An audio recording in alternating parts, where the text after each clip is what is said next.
मेरा नाम नसर अब्बास है। मैं वैसे टीचर नहीं हूँ, सिर्फ मैं वैसे पता चला था कि आप आ रहे हैं, मंडी बहुत दिन से मैं यहाँ पे आया हूँ। मैं वैसे बैरून मुल्क में होता हूँ।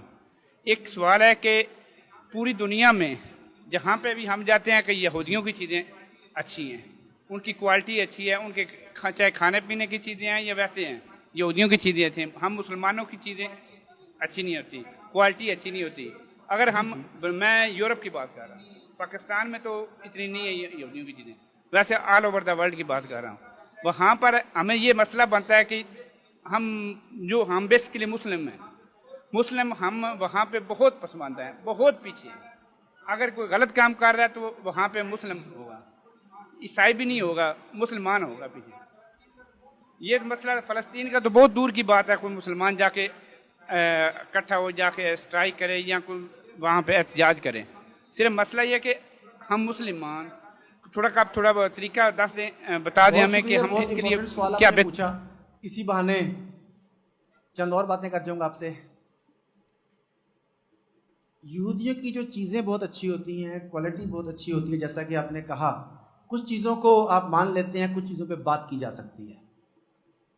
पहले हम बात करते हैं, यहूदियों की चीज़ें बहुत अच्छी हैं, कोल्ड ड्रिंक बहुत अच्छी है, उनका पिज़्ज़ा बहुत अच्छा है, उनका बर्गर बहुत अच्छा है, उनकी फार्मास्यूटिकल कंपनी की दवाइयाँ बहुत अच्छी हैं। किसने कहा? किसने कहा? किसने कहा? ये किसने कहा? अच्छा, आप कह रहे हैं ना, आपको किसने बताया? अच्छा, अब मैं आप ही से पूछता हूं नए अंदाज में, कोक बेहतर है कि लस्सी बेहतर है? नहीं, मैं उनसे पूछ रहा हूं, कोक बेहतर है कि लस्सी बेहतर है? ओके, बर्गर बेहतर है कि पराठा बेहतर है?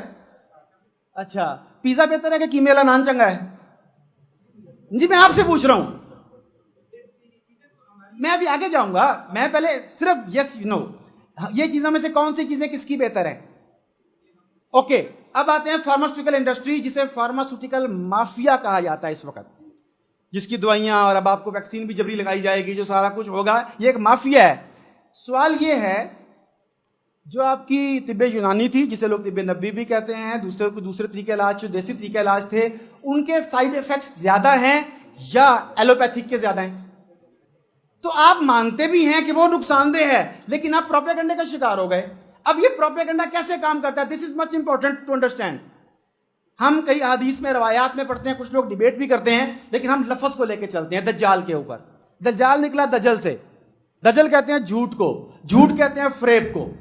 वो कहते हैं कोक खुली, खुशियां खुली। क्या ये दुरुस्त है बात? वो कहते हैं ड्यू खोली, डर की आगे जीत है। ओहो, वेरी गुड। चॉकलेट का इश्तिहार आता है और साथ लव के सिंबल बने होते हैं। जहां ममता वहां डालडा है। ये ममता और डालडा का कनेक्शन क्या है, मुझे बताइएगा जरा क्या है? ये है वो दजल, ये है वो झूठ, ये है वो फ्रेब, जिसके जरिए हमारे ज़हनों को मुसख्खर कर लिया गया। मैंने आपको बताया था पहले, शायद आप उसको बैठे थे कि नहीं, कि वो चाइनीज फिलोसफर का call, power perceived, power achieved.